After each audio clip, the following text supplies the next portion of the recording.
report was so good. Now I'm really looking. I'm open. Well, thank you. We appreciate it. Thank you. Have a good night. Let's chat again soon. Sounds good. Thank you again.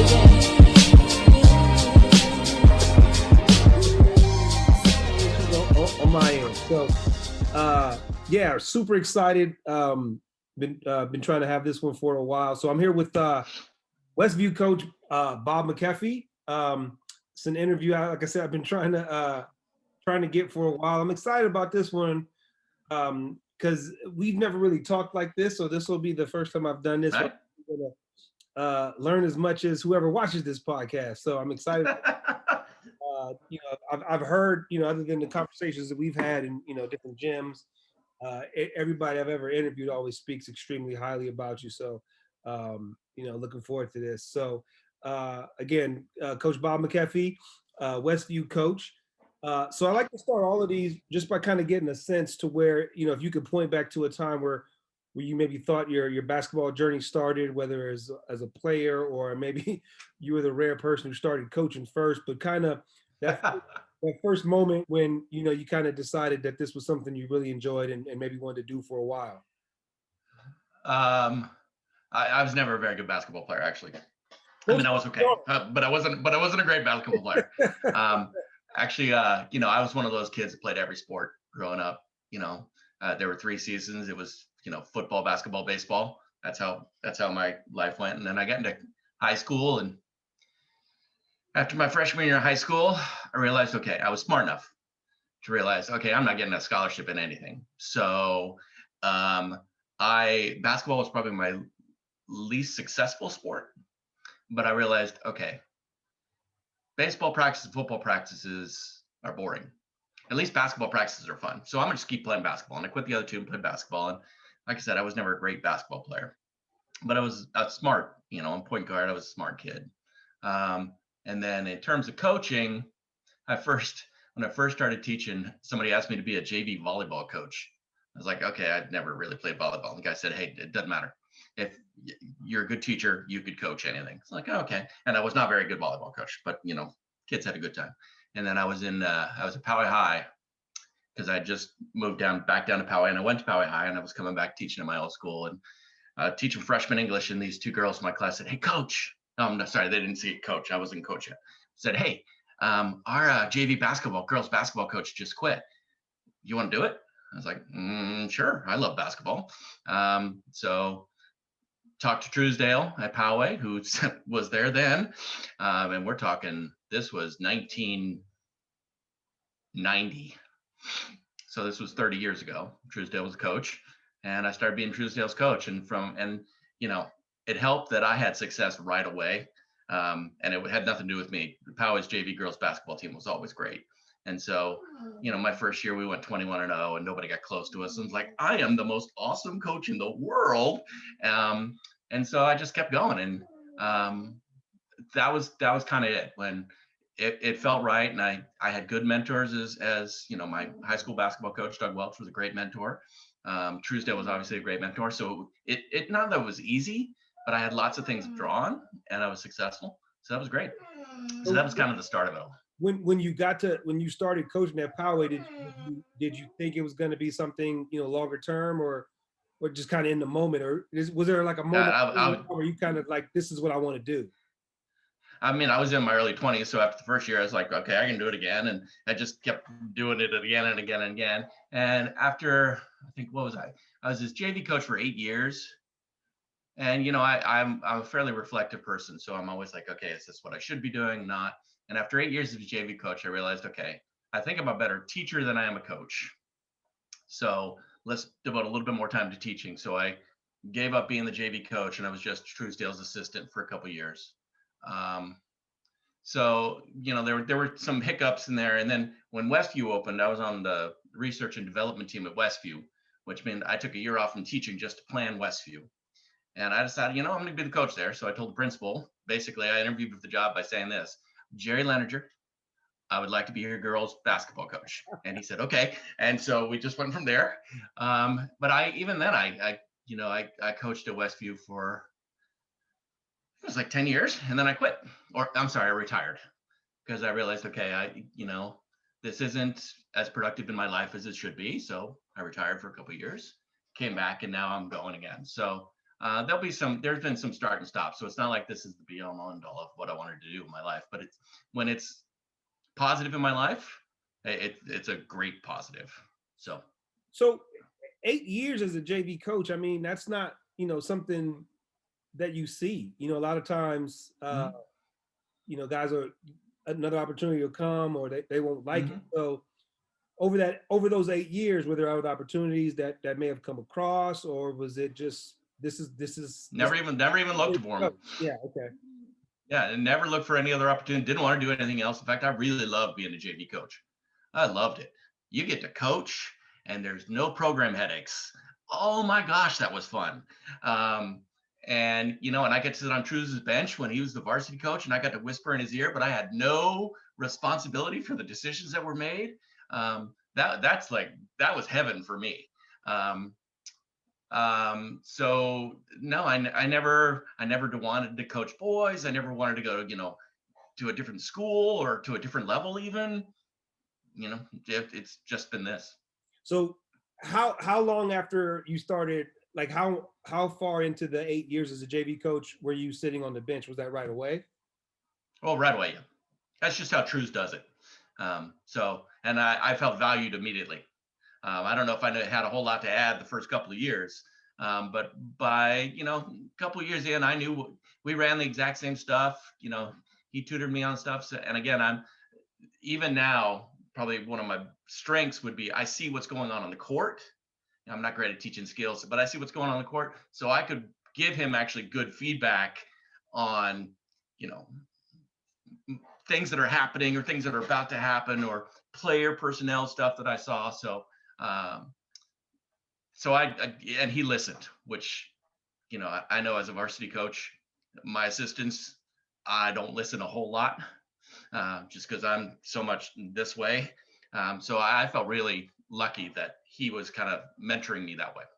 And what other things would you say that you kind of took from him that were big parts of your style or your the way you run your program? What are some of the bigger takeaways of how he ran stuff that you really admired or liked? A lot of it has just been osmosis, so I can't really separate things out. I would say much of what I do is a product of him, but a product of Doug Welch and Dave Delaney, who was a boys coach at Westview for a while. He and I talked a lot, but I would say the things that I know have lasted are perhaps to our detriment sometimes, the overabundance of running sets. Truesdale has 8 zillion sets that he runs, and I run 7 zillion, so I'm close to what Truesdale does. Yeah. So the idea that if I can get a quick hitter that'll get us 2 points, we're going to have about 10 of those, so I can get 20 points in the game, that type of thing. So I think that would be one of the key elements. And I think how I run practices, and I can't even define how I run practices. They're probably similar to how True's does, just because that's what I did for years. Mm-hmm. So just kind of not even consciously, doing a lot of things you learn, but it's just looking back on it. It's like, hey, where did I get this from? What? I know exactly where I got a lot of stuff from. We still run the exact same press breaks I ran 30 years ago, same zone offenses, and I stole them all from Truesdale. So it's fun when we play Poway because basically we're calling out each other's plays because we've stolen everything throughout the years. What would you say? Like, let's go back to when you first got to Westview. I imagine a brand new program comes with a lot of challenges. What were the biggest challenges that you faced, especially going from the stability of being in the same program for 8 years? The primary challenge to start was when we opened Westview, we only opened with a freshman class and a partial sophomore class. And we decided that we were going to run varsity sports with that as our clientele. Apart from I don't think we did varsity football. We didn't do wrestling because the size difference. But I had a varsity girls basketball team my first year that had 2 girls who had played on the freshman team at Mount Carmel, and I don't think they were stars. And then everybody else was a freshman. So we got our butts kicked. We were 2-23. So that was the big thing. But in that we weren't really setting a culture but I was setting, this is how we're going to do things, how we're going to run practices. This is kind of what game expectations are. So, and it wasn't anything where I set it down and, stamped, this is what we're going to do, but that group started. And then the next year we actually went 14-13. I had a couple of really good freshmen coming in, and some of my younger kids developed a little bit. And we had like one big win. It was this was, I don't know when this, 2002. Montgomery had a really good team, had a really good player, went to New Mexico, and we beat them down at Montgomery. And I thought, oh my gosh, we might be something here. And so after that, it became much easier to cement in that the way we're playing is the way that we're going to play, that this is what the expectations are. So the girls themselves kind of set the culture. But beyond that, there weren't a whole lot of headaches in terms of growth. I've had really good parents most of the time. And I've had a very supportive school. In fact, I was the AD one year, so I was very supportive of my program when I was the athletic director. Yeah, man. But so made it easy. So it was mostly just once we started seeing ourselves as legitimate competitors, that's when things got easier. And I imagine, I can't imagine trying to run a varsity program. I mean, it's hard enough to run a varsity program when you got 4 classes as a kid, let alone just 2. Right. So how long was that transition before you guys were, 4 classes? So it was, we started playing in the 2002-2003 season, and the 2004-2005 season I had seniors. And then was there a tremendous change, or was it still a lot of growing pains even with? No, it was evolving growing pains more than anything else. I remember playing a game against, gosh, who was it? I think it was La Costa Canyon. We lost by 72. This was before running clock. And a little bit of running up the score, but frankly, we were really bad. So it's really hard not to run up the score. And those types of things stopped happening. We started competing more in games.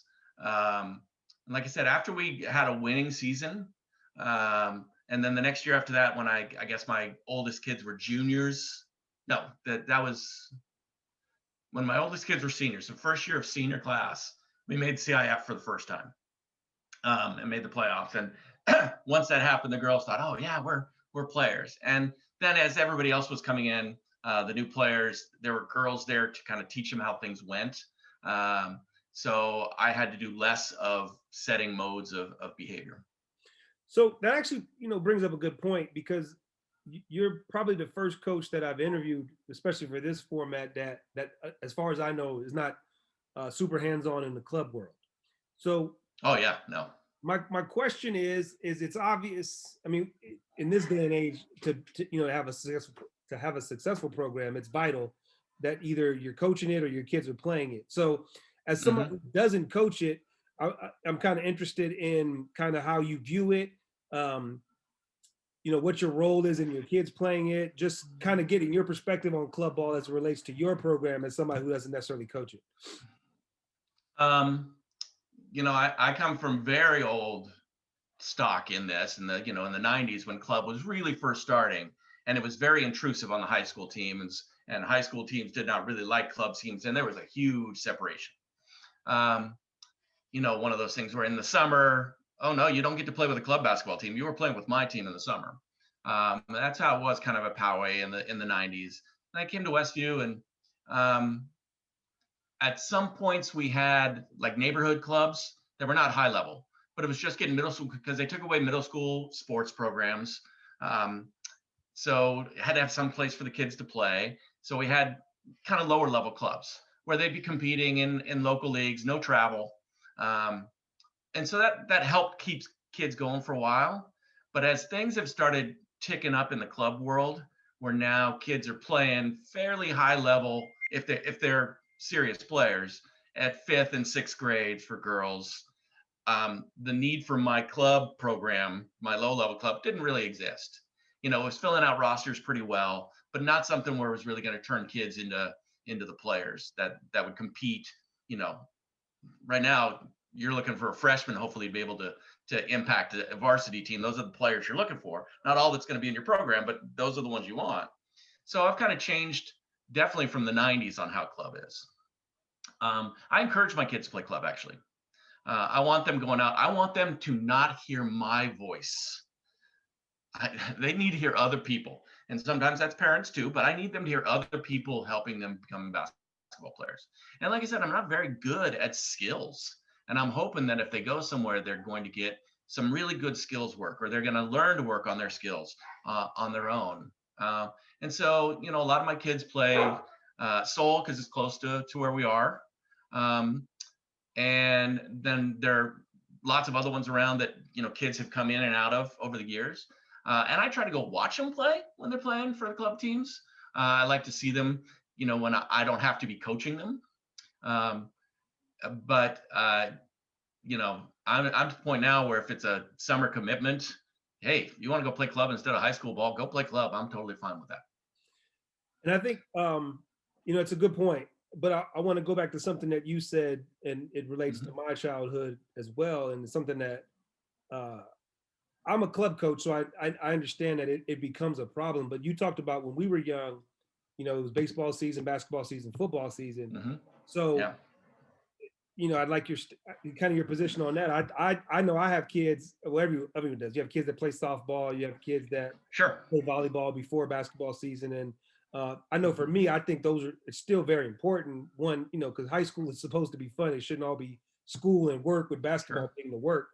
And then also, what I've always learned and believed is that you're using different muscles, and anytime you're using different muscles to do different motions or activities, it's going to help you play basketball. So I'm kind of curious your position on other sports, or having to share your kids with other teams. My actual position is that for me, basketball season is first day of tryouts to the last day we play. Any other time in that, it is your time. We might be running some stuff. We might be running fall stuff, spring stuff, workouts, whatever. But those are all optional. The only non-optional time is actually during the season. So if I have a kid who's playing softball, obviously in spring, you play softball. I don't even want to see you. And if we're going to run an open gym or something and you want to come, I want you to tell your softball coach you are coming to an open gym for basketball, because it's not for me. And then in summer, if you choose to play softball all summer and never touch a basketball, it may not help you when you get back into November, but I'm all for that. So I had, a kid who graduated last year, Brianna Williams, 3-sport athlete. So I only saw her November to March. Still a great athlete, great player. I was happy with that. And like you said, she's a track person. So she was working on, jumping ability. She was working on her, speed, because she was a pole vaulter. She's working on all this stuff, helped her as a basketball player. I couldn't agree more. And I think also just different they're being exposed to different coaches. Like I said, I have volleyball coaches, I have softball coaches. We've had meetings where they would say, well, maybe something that the basketball kids were complaining about, the softball kids or the volleyball kids would be like, no, this is something that we do in this other sport. So it also gives the other players that you're the only coach they've ever had, it gives them a different perspective on, kind of maybe, coach knows what he's talking about.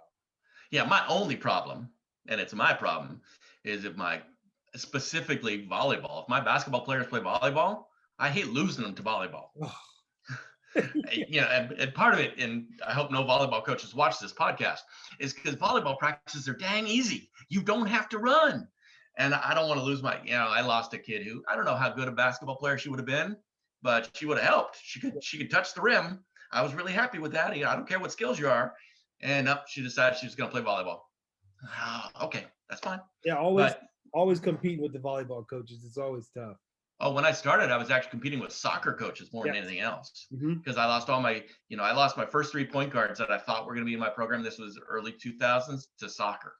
Oh, that hurt. My kid played soccer all the way till she got to high school, because you have to choose. And it's funny because you say point guard, and I just feel like, as somebody, all of my kids that played soccer, so I've been exposed to it, and I can always tell a basketball player who played soccer, because they understand the angles, they understand the speeds, the way to change. Because I used to always tell kids, you can be slow if you know how slow you are. It's you don't realize you're slow when you take bad angles. And I think, soccer was always one of those sports where I could always, the way they saw the angles and the geometry of a soccer field, it definitely, it relates and transfers over to the basketball court. My starting post this last year was actually she's a soccer player more than a basketball player. But she decided not to play high school soccer. So she was playing club soccer and said, okay, I'll just play high school basketball. And she was a great passer because she never passed to where the girl was. Exactly. She always went past, just like in soccer, always passed to where the girl's supposed to be going. Exactly. And on defense, she was just a stud defense because, man-to-man defense is marking in soccer. So I got you. You're not going by me. So and keep everything in front of you. Yep. So next one, and I've been thinking about this one for a while, ever since I decided to want to talk to you, but I got to make sure that I'm politically correct the way I ask this question. So, and it's not because of you, trust me, Coach. Okay, no problem. Go for it. This past season was the 7th season of the Open Division, and I've been in San Diego. My time in San Diego pretty much lines up with San Diego having an Open Division, so that's pretty much what I know. I know, there's one team that's been in all 7, and that's Country Day. And there's 2 teams tied for second or 3. Is it 2 of you guys or 3? It's 4. So I got there's been a lot of them. Mission Hills, La Costa, Bishops, and you guys. Yeah. And I think that what you guys have done in your time over the course of this run is impressive to me because on paper, I don't know, of those 5 years, this is me asking you, of those 5 years on paper, how much did you really go into the season? And we're all coaches. We all think we can win every game, right? But do you feel? No, I don't think that, but keep going. Exactly. Okay, thank you. You understand where I was going with that? Yes. But going into the season, looking at your roster on paper with the La Jolla Country Days, with the Mission Hills, who had been there forever, with the Bishops. So what I'm trying to get at is that to me, it's impressive that you guys are able to be that consistent when, let's just say, other programs may have been happier to maybe just miss the Open Division and maybe have that. Oh gosh, yeah. For division. I never want to do that. And that's what I'm talking about. And because I feel like I've gotten in trouble on social media for saying that I don't think the Open Division is celebrated enough. And I mean just getting in. And I think part of the problem, and I've mentioned this before, is if we emphasize or overemphasize the other the lower levels, and I don't mean lower in a derogatory because you can only compete in the division. And to me, it only applies it for D1, right? Because if you're D1, you're either open or you're not open. So when we celebrate that Division 1 champion, as we should, but we kind of poo-poo or look down on that 8th seed in the Open Division, I think we have to flip that. There has to be, and the analogy I always make is no college basketball team hopes they don't get in the NCAA because they want to win the NIT. Nobody, none. So how do we, or first of all, I want to talk to you, I want you to kind of give me your opinion on your perspective and how you guys approach it. Well, my approach goes game by game. Okay, we're going to compete in every game, try to win every game. And then everything else will take care of itself. So if we're doing what we're supposed to be doing, we're going to be successful.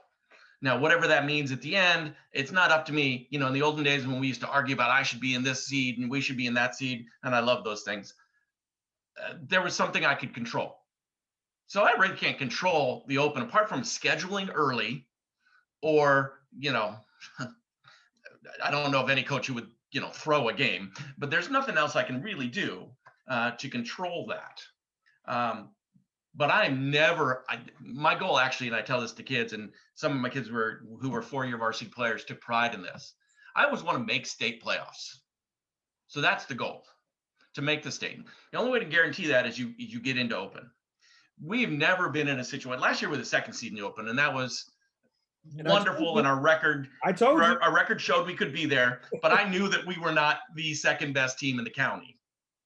I hope that we could do some damage. We didn't. Christian had a great game against us, beat us fairly easily. But I always want to get in the Open. I want to play, the best teams. I want to play to our best. Last year in the state playoffs, we played Rosary, who was going to be in the state championship game. Loved that. If we're going to play Rosary, this is fun. Had a great time playing that game. Knew we were not going to do any damage to them, but that's the kind of game I want to play. So I'm always trying to get in the Open. We've only, in the time since I've come back to coaching, since Open's been there, there's only been 1 year where we were D1. We were not as good that year, obviously. Every other year we've been Open, and every other year it's like, okay, we're at the bottom edge of Open, but that's still where I want to be.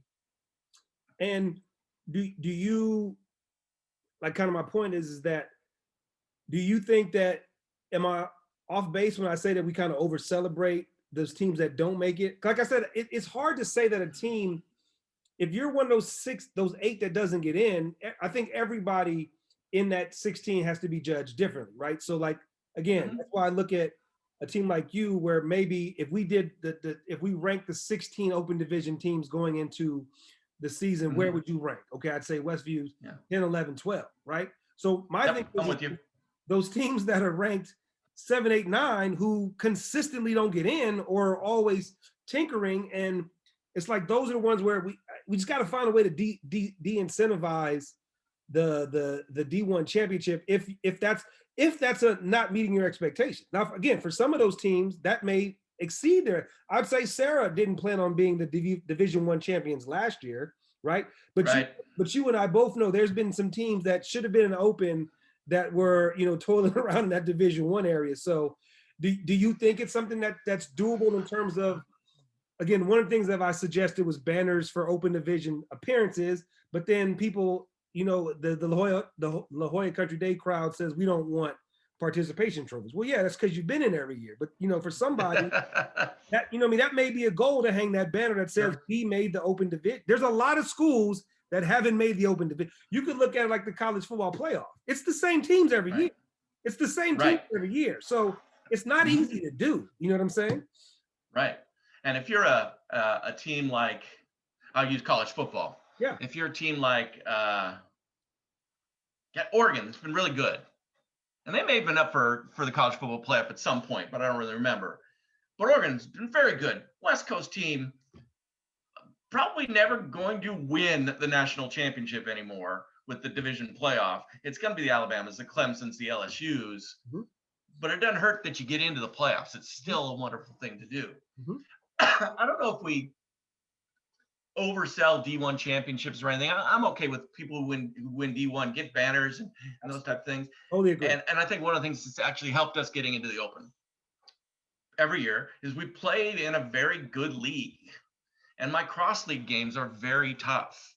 In the last couple of years, Mount Carmel maybe be a little down, but every other game pretty much on my schedule, definitely last year, was a competitive game. So we're always getting those competitive, I don't even know what the formula is, but we get those competitive, opponent points. So that's helped us. And I schedule so that I'm going to be playing more difficult teams. So I think the teams that aren't getting in, a lot of it's a scheduling thing, not a lack of performance thing. So we've benefited from that. I know teams that are disappointed who don't go into the Open and think, okay, we're just going to win D1. And then there are other teams that are like, hey, I know I have no shot at Open. My kids want a title. So I'm really happy that I'm in D1. So it could go either way. I think back to RB, and Kyle's done a great job of getting RB's program going. But I think it was either his first year or right before his first year. I think they went 0-10 in league and then won D3 CIF. And that was kind of the difference for me of, wow, as soon as we started going to those kind of divisions, because when I've won my team won one CIF title, and it was when we were going by enrollment. Full size, yeah. And I don't know if I'm not planning to winning any more CIF titles. That's not necessarily a goal every year. I tell my kids the goal is win league every year, because that's who you're competing against. After that, you got to take care of things. So I don't know if it's a problem with D1 being overly respected and Open not being, and people avoiding it. Because when we get seeding for state, Open, even though it gets above the D1 teams anyway. So I think CIF does a good job of honoring it. I think at the coach level, maybe not. I think that's a great point. And it's funny you bring up the scheduling, because I know with me, especially before I was a head coach, and then when I was doing the writing and stuff, I would always ask Chris Croce, I would say, like who's gonna make it? And Marlon's the same way. Like they would know, and I'm like, I just don't know how you guys see it. And again, I do this stuff every day, but they say, well, this person beat Right. that person and that person, this person, and Mhm. they're gonna win a league title in LA. And it's like, and it's so, to your point, if you don't know what you're doing, you may schedule down and you don't even realize it. Or on the flip side, you may schedule really, really tough, and you hurt yourself. I think that's where the like you said, the emphasis on your schedule, depending on what your league strength is really, really important. Yeah. And Chris does a really good job of overly scheduling his kids. Yes. I mean, he is going to challenge his kids from day one. And now he's coming to our league, so that'll make lots of fun for us. But he's somebody who understands the idea of you push your kids, get them to succeed if you can, but pushing them is much more important, and that will pay off later. I want to go back to, you mentioned last season. We had talked earlier in our season. We had talked about how good you guys were going to be. Reflecting back on that season, kind of, obviously number 2 seed in open division, but how do you feel the team, went as far as your expectations for kind of where you saw them in November based off, a tough loss in the state playoffs and in, first round of open division. Right. I'm a pessimist / realist at the beginning. So every year I kind of play out my schedule and think, okay, how are we going to be this year? Okay, we're going to be 16-12, but I don't know what it is. So I was not nervous going into the year, but I was on the lower end of expectations, perhaps. Definitely not correct. One thing that paid off for us last year is I had 5 senior starters. So 5 senior starters makes up for a lot of, you can get past hurdles a lot better. You deal with mistakes a lot easier. They know what they're supposed to do. I have to coach them less on certain things. And so our first game we drove out to Imperial to play at Imperial. I'd known very little about them, knew they had a couple really good players. Coach was a good guy. Daughter was one of the players. I'd actually seen a little bit of him playing in the fall. So I was nervous about that game. We started the game 27-0. And at that point, I was like, dang, they were good. And I also switched a lot of what we were doing last year. That I was coaching a brand new way, brand new defense, basically new offense. So I didn't know how I was going to go. And after that, it became clear to me that we were going to be better than I thought we were. And then we just kind of went on a run. Got beat by La Costa. Really good team. Always struggle playing La Costa. Kids are coached well. Kids know what they're doing. They don't get freaked out by pressure. So we lost to them, I think, by 7. We were, I think, up in the 4th quarter, but they deserved to win. And then we just kept winning. Sarah beat us in a really good game. So we performed better in all of those in terms of wins and losses than I expected going into the year. And I had a great time coaching the kids. Won league, which was the goal, made state playoffs, or made open. So we made state playoffs. So met all of the goals that I had for the season. Hope we do better in the CIF game, but I think Christian was really happy that we got the 2 seed and they got the 7 seed. Because cool, don't have to play Country Day, we get to play Westview. Yeah, that was and then going up to Rosary was just a great experience. So you mentioned 5 senior starters. You also had a really good dynamic with that veteran experience, and then a big infusion of some freshman talent. Sure. Talk about the kind of the molding of the veterans with the rookies to kind of, especially while you're winning. It's easy to play the young kids when you're not very good and nobody has expectations, but managing, getting those younger kids some experience at the same time, knowing that you're competing for some really lofty goals.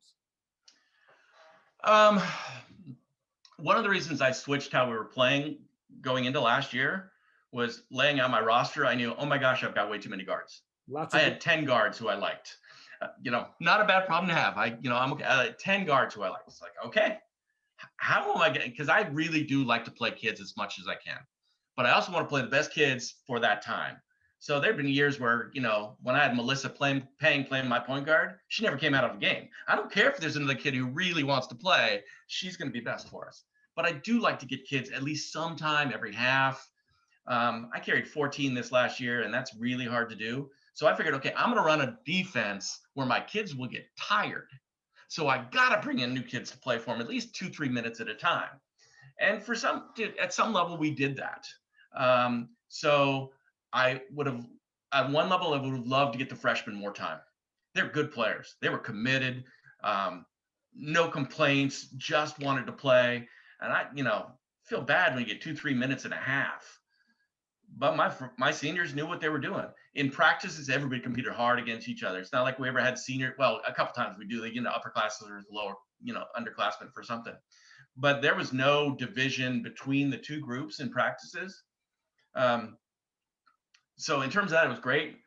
This year, obviously losing this year so far to COVID, we'll see what happens, would have been a great year for my, sophomores. And, I even have a junior who didn't get a whole lot of time, and a senior, to really get that playing time and get going. And I have another good group of freshmen coming in this year, I think. Haven't really seen them a whole lot except for in club. So this would have been a developmental year. That last year they got a taste of how to do stuff. And I'm the big thing I talked about at the end of our year last year, because again, it was a new way of playing defense, new play on offense, new approach to a lot of things, was you're setting a legacy right now. That for my seniors, is that you guys have set a legacy, and it's going to be up to the kids who are behind you to continue that legacy moving forward. So that was going to be a lot of the talking point this year for the young kids of now live up to what you saw last year, what you get to participate in, but what you saw a lot of, now let's push that. And I think it's obviously in a tribute to the seniors you mentioned, that they were able to compete with, while at the same time mentoring the younger group, which, is not always easy, especially a lot of times, and we talked about with the club conversation, a lot of these kids come in with a lot of expectations, a lot of belief of what they're going to do in that first year. For some, they're ready, some they get humbled. Was that something that you had to manage, with those freshmen coming in terms of maybe it was going to be a little bit tougher than they thought? Because again, you had so many returners coming back. I think part of it, they recognized as we're going. I mean, in terms of dealing with that issue, it helped that we were 26-2. Exactly. It's not like you're going to complain a whole lot. I should be playing over her. Girl, we don't lose. Yeah, so no, you should not be. Exactly. Yeah. But again, the younger kids, specifically the 4 freshmen I had on varsity, there was none of that. What they learned was, oh my gosh, that move that I've been doing in club against 8th grade girls does not happen when the girl's 6'1" and athletic that I'm doing it against. So they learned a little bit of that. And, we would have talks all the way, we do individual moves, and I talked to them about, look, you need to get your shot off half second quicker than you're doing. Because when you were 8th grade, you could get that. When you're playing against 12th graders, they're going to close out on you a lot faster. You're not going to get your shot off. And, your drives into the key, being a 5'5" girl, you've been getting in there and just getting your little shot up. You better figure out how to do it faster, more sneaky, or get rid of the ball, because frankly, that's not going to work. So they had the awareness both in practice and then when they did get in the game of, I better up my game, otherwise I'm not here. So, and it's a tribute to them as freshmen too, that they did not feel entitled, that I've been the stud all time, I'm going to be stud now. If they could have risen to that level, they could have beaten out a senior, but none of them did. But they might have beaten out some older kids coming into this year. We don't know yet. And I also guessing that, I had a chance to spend some time with, a couple of your seniors, both of your Serena, and obviously Naomi. And I'm guessing that there's a level of confidence with them having been in high level, whether it's open division or Division I from the time they were freshmen, right? That's right. It gives you that built-in confidence of, hey, you may be able to do this against 8th graders, or like you said, but we've been to the top of the mountain as far as CIF and open division and all that stuff. And they had also all struggled at various points. As a sophomore playing on varsity, same thing had happened to them that were happening to the freshmen. Naomi was coming back from a knee injury. Dacio never had lack of confidence in her shot, so there was no problem there. But she got a little bit more green light, I guess, senior year too. So one of those things where as you keep playing and you start having success, that builds the confidence back up that maybe you lost when you were younger and you could not quite do what you thought you were going to do. Another kid that Kyle ran his camp, and there was a kid that you had I fell in love with at his camp. That's Brianna Jacobs. Oh, I love Bree. Yeah. She I remember talking to a couple of coaches, and I had never seen her before. And she played hard, super, one of those kids that doesn't realize she's as short as she is, the way she plays, which you like. Yep. And super engaging. So, it's just a tribute to the program you run that, you have a lot of kids that when you get a chance to sit down and watch them, that doesn't get a lot of the headlines and the hype that, a lot of other kids at the other bigger programs don't necessarily get. So, again, it's commendable that, your kids kind of buy into kind of the mantra or the motto or whatever the Westview way right. that's got going there. I don't know how much they buy in because they all want to play more. So it's like, yeah, that's great, but I should be on the court more, and which is what I want from kids, actually. Absolutely. I really don't want kids saying, yes, I'm totally happy with my 1 minute, a half, coach. And there's some that they probably should, a kid who's 12, 13, 14, maybe, yeah, that's your goal. This was going to be a big year for Bree in terms of being one of two seniors on my team. She and I did a lot of talk about what her role would be, because she'd always been the point guard, and that may not have been the right. She was point guard. She's the shortest kid, but there are other things. And in my program, we shoot lots of threes. I just love threes. So Brianna was going to be the girl this year. She was going to be my Dacio this year. Who, hey, you get the ball, you're thinking it's my shot. And so, and she's been biding her time. She's been on varsity since freshman. Great attitude all 3 years. Never getting as much time as she wanted. And this year and hopefully she still will, gonna get that role where she get to shine a little bit more than maybe in the past years. And that kind of brings us to something else I've touched on with everybody I try to talk in this crazy time, kind of it's so funny. I was talking about Mom, and she was like, well, when do you think it's going to be over? And I said, Mom, if you'd asked me 6 months ago if we'd still be going through this, I'd say no. So I don't know. I can't answer that question, right? So kind of how have you managed, basically, I mean, for us, it hasn't really been as impactful, since the end of last season as we got closer, now obviously we're at the point where we should be in season, but kind of how have you managed? For me, I'm curious how you've managed the up and downs of we're going to play, we're not going to play, open gyms, no open gyms. Okay, you can practice, you can't practice. Like, how have you managed that roller coaster? Because that's definitely something that I've struggled with in terms of what we're going to do next. I think I've struggled, as much as you have. When we first started, it started with things like, okay, we're going to do a virtual banquet. So a virtual banquet, and then, well, I don't know how it's going to do. I don't know if we're going to do summer stuff. So I wanted to stay in touch with my kids, so my returning kids. So, okay, we're going to do some film study.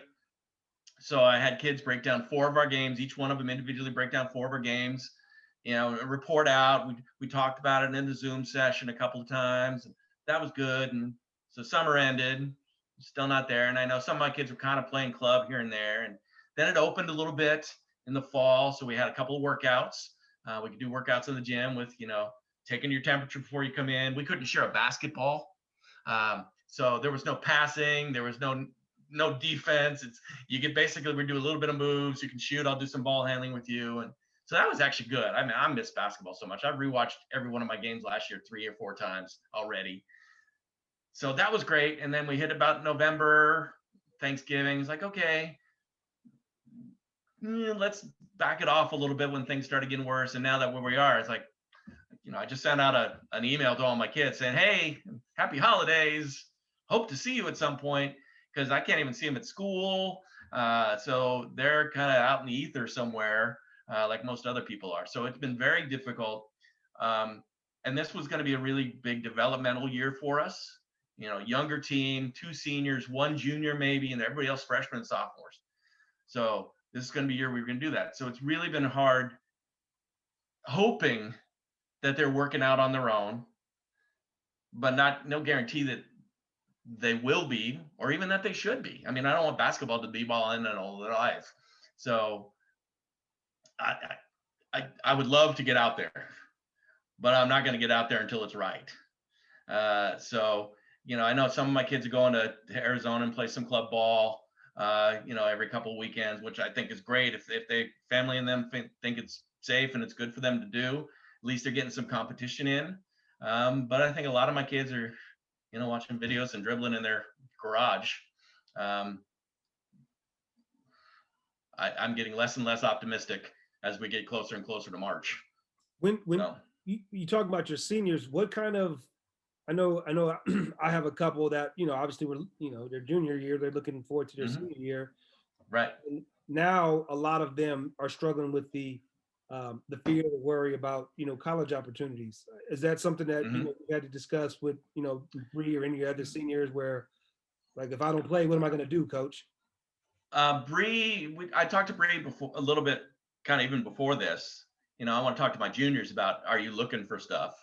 And Bree had been thinking about college opportunities for playing and then decided she wasn't going to. And I know my other senior is not as well. So they're not losing college opportunities because they weren't looking for that in the first place. And, my younger kids who I think are looking to play college ball, a lot of them, they still have some time and they're getting seen a little bit perhaps in club stuff, maybe. So that hasn't impacted our program nearly as much as some other programs. And then in terms of something else that I've been struggling with is like, I get people, schedule requests or do you want to play? And it's like, I know for me, I can't wrap my brain around us being normal right now. So it's like, it's hard. Yeah. So, like, again, some days I'll feel like, oh my God, I'm so behind. All these other programs will probably have their schedules. And then I'll say, March is a long way away, even if we do play. Is that something Right. that you kind of like the balance of, do you plan, do you not plan, that kind of stuff? I struggle with that a lot because I run 2 tournaments. And you and I talked a little bit about being in at least one of them. Yeah. And, one's a pretty big tournament, 17, last year I think it was 17 teams, round robin. So I'm scheduling everybody playing all sorts of different places. And so, I sent one of those things out early in like April. Who wants to play again next year in this tournament? Okay. And I got a group of teams. And then things kind of kept going bad. And then, so September, I said, okay, we're going to change this to March. So who still wants to be in it? And I got a couple of teams that responded back, some other didn't. And then I'm getting things like, hey, do you want to be in our tournament? And I was like, no, I don't know. I have no idea what my schedule looks like. That's my exact response. I don't know. Right. And I talked to Truesdale a fair amount because, again, we're good friends coaching together for 30 years and against each other. And so every couple of weeks he'll call me and say, okay, what are you doing for scheduling? It's like, nothing. Yeah. I'm not scheduling my tournament, nor am I trying to get myself extra games. I'm not actually, even if we play, I'm not trying to get 28 games this year. Wow. I want some practice time. So I'm in limbo running my tournaments, and I don't think I'm going to do anything even outside of them until I know for sure we're a go. I don't need to go down that path yet. But I'm like you, I think other people are going to feel their schedules full already. And then the rest of us, one of my ex-players, Melissa Pang, is now the coach of Del Norte. And so I'm kind of mentoring her through all the steps you do as a first-year coach. Yeah. And one of them is scheduling. And she's like, Coach, what should I be doing? I'm like, well, you can try to call people, but I'm not. So you're on your own. So I'm with you on if you're the person, I told Truth, there are people in 2 groups. Those that have done everything and everybody else who's waiting. And I'm in the waiting group. Definitely in the waiting. And I think what you just said with Melissa is such a big part of it. You talk about Jay, somebody's been doing it for this long. Usually with coaches, there's always a scenario that somebody we can lean on for advice. This is unprecedented. So there's not. Right. Nobody knows. Right. There's nobody, no matter how long they've been coaching, that can, that can talk to what you do when the season is shut down. Like there's no experience for that. And I think that's where we're all struggling is, the coaching community, we always lean on each other. We steal plays, we steal drills, we fight, but we don't do that. Come on, Asim. Yeah, exactly. Nobody has anything they can steal when it comes to dealing with a global pandemic. That's definitely been the challenge. Yep. So I'm gonna throw you some softballs. Actually, probably. Thank you. Appreciate that. But I want to know if you can tell me what's your either your best, your proudest, or most memorable coaching moment, if you could narrow it down. Okay. I don't think they're about coaching so much. They're about huddles. I remember playing, and I just maybe because they reflect well on me. We're playing Country Day in open playoff. I think it was like 3 years ago. Oh no, it must have been because Ariana was a freshman, so it was 4 years ago. We're losing by 25 in the start of the fourth quarter, and we danced in the huddle. My kids don't know how to 80s dance, and so they were playing some music, so I taught my kids how to 80s dance in the huddle. That's the kind of moment that, when I'm 80 and I'm thinking back about coaching, I have a hard time remembering scores, or I'm watching your Hoops Report, interviews. I'm thinking, you asked DeMarco, Roger, hey, what were you feeling like in the game 5 years ago? I'm like, I couldn't recall what happened in the game this year. But those are the kind of moments that I remember, would be something like that. And I remember really big highlight things. For instance, I remember the game against Montgomery, in 2003. That was kind of a program changer for us.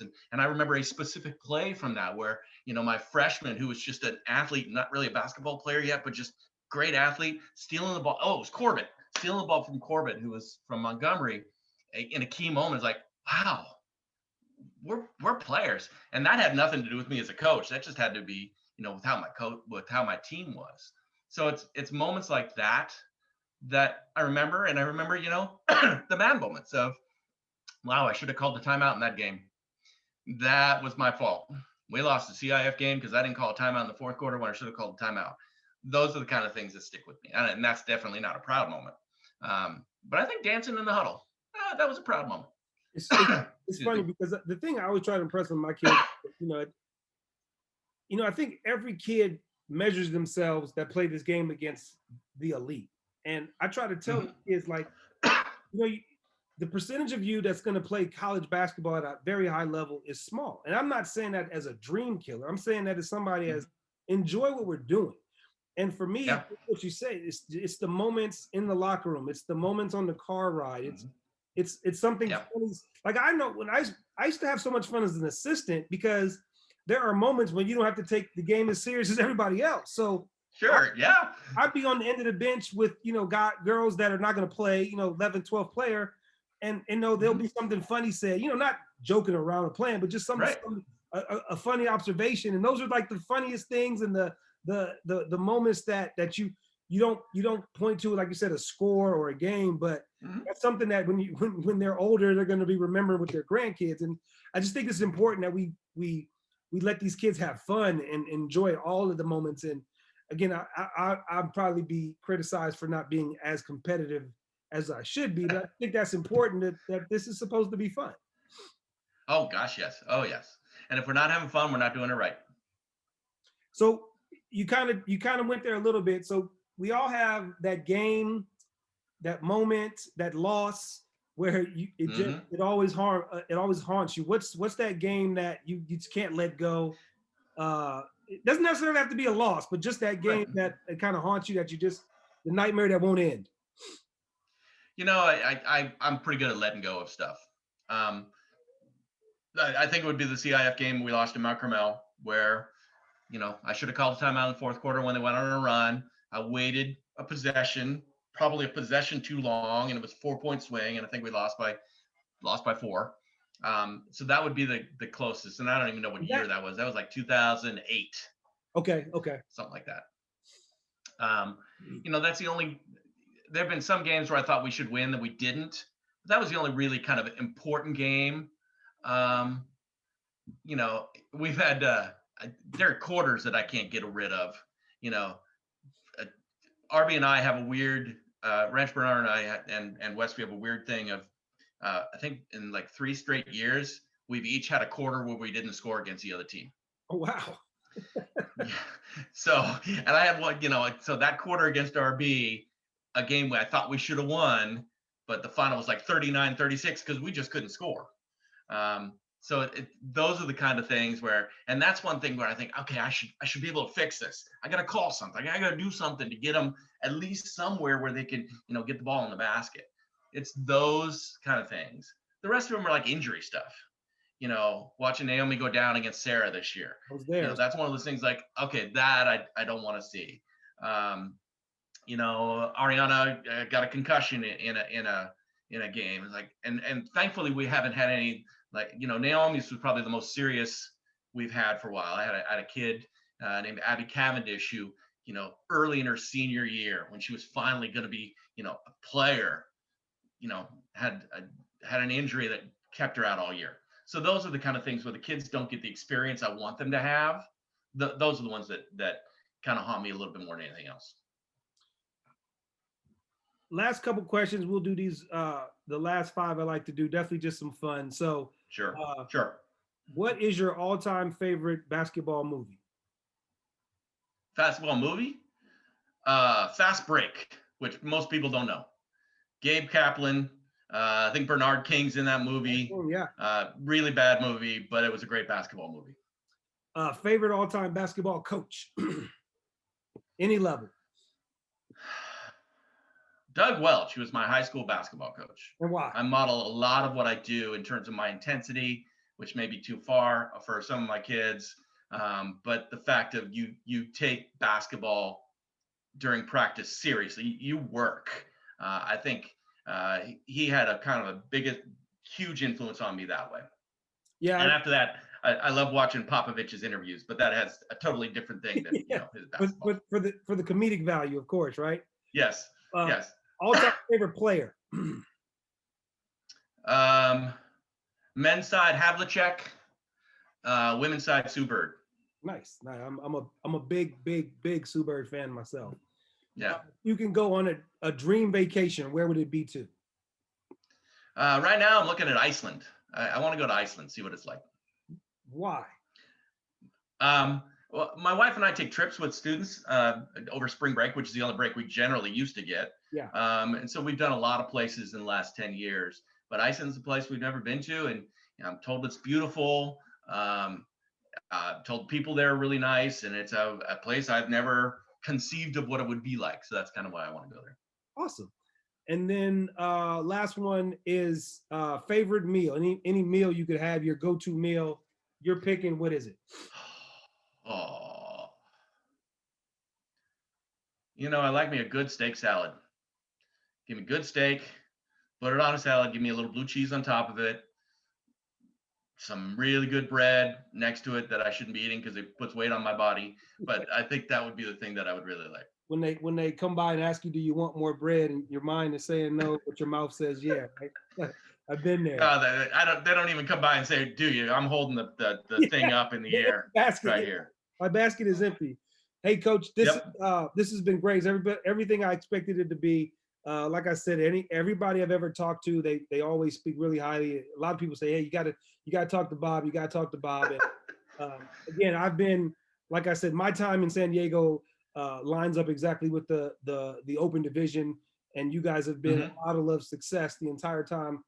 I've been, again, I can't speak to much more than 2013, 2014, but my time, you've definitely been a coach I've admired as a first year coach. Somebody that I look to as wanting to model my program about. And again, I think it's about the consistency of you do it a lot of different players. People come, people go. Not a lot of Super Division I kids or All Americans.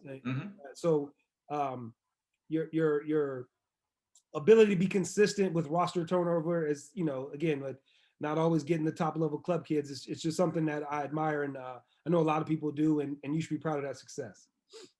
Thanks, Coach. I appreciate that, and thanks for doing this. I mean, I've just joined the Santa Girls Hoop this year because saw some stuff. I'm enjoying these whole series. I'm learning things from the other coaches. Anytime you want to sit down and do X's and O's with me, you just let me know.